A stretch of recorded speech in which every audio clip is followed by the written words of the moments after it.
আসসালামু আলাইকুম এভরিওয়ান, আশা করি তোমরা সবাই ভালো আছো।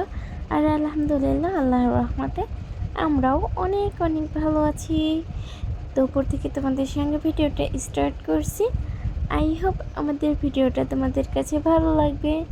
এই যে মা মেয়ে বসে থেকে অপেক্ষা করতেছি, আম্মুর দাঁতের চিকিৎসা চলতেছে। তো এখানে আমরা দুজন বসে আছি। এরপরে যাব, মেয়েকে রক্ত পরীক্ষা করব, কিছু টেস্ট দিছে সেগুলো করাবো। আম্মুর দাঁতের চিকিৎসা চলতেছে, দাঁতে ক্যাপ পরানো হবে। দাঁত কেটে ছোট করেছে। তো এখানে বসে থেকে ওয়াশ করা দেখতেছি, ড্রেসিং করা দেখতেছি। আর আমরা বেশিরভাগ বাবার বাড়িতে আসলেই যত রোগ, সব রোগের ডাক্তার দেখাই। আর এই যে এখানে মায়ের দাঁতের ট্রিটমেন্ট চলতেছে। প্রথমে পাবনাতে গেছিল, যে একটা ছিটার বাটপাড়ের পাল্লায় পড়ে তাকে 7-8 হাজার টাকা দিছে, কিন্তু দাঁতের কোনো কাজই হয়নি, দাঁত ব্যথাও কমেনি। লাস্টে এই বাজারে খোঁজ পেয়ে এখানে আসছে। আমিও আসছি আম্মুর সাথে, কারণ আমরা ডাক্তার দেখাইছি, মেয়েকে কিছু রিপোর্ট দিছে, সেগুলো করাতে হবে।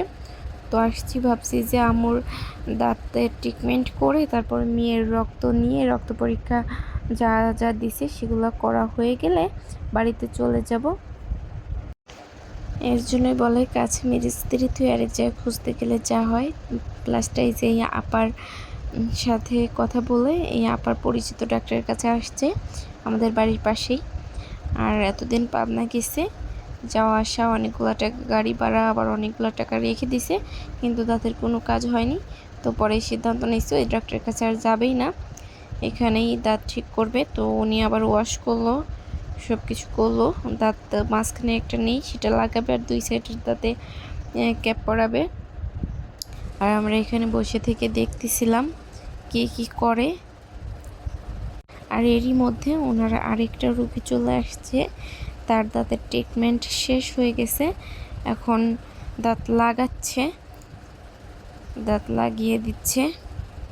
আগে দাঁত না থাকলে মানুষ ওভাবেই থাকছে, তবে এখন ডিজিটাল বাংলাদেশ, এখন দাঁত না থাকলেও বোঝা যায় না যে দাঁত নেই, কারণ দাঁত লাগানো যায়, ক্যাপ পরানো যায়, দাঁত ওয়াশ করা যায়।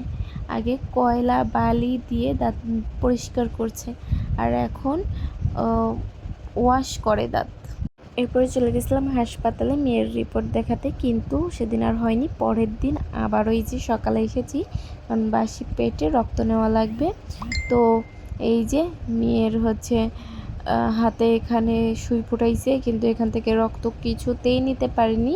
লাস্টে এখান থেকে রক্ত নিচ্ছে, 2 জায়গায় ছিদ্র করছে। হাতের উপরে তো একদম কেটে গেছে, টানাটানি করছে, মেয়ে প্রচুর কান্না করছে।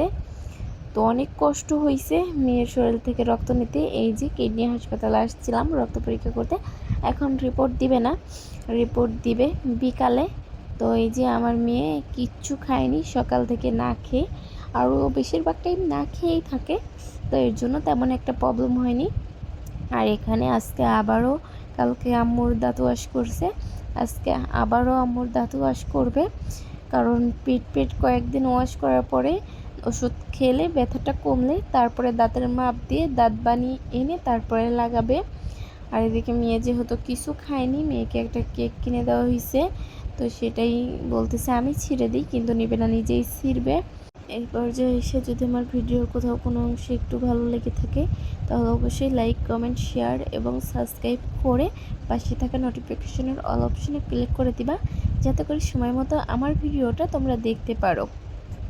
আর বাবার বাড়িতে আসলে ভিডিও করা হয়, কিন্তু এডিট করে আর ছাড়া হয় না, ছাড়তেই মনে চায় না।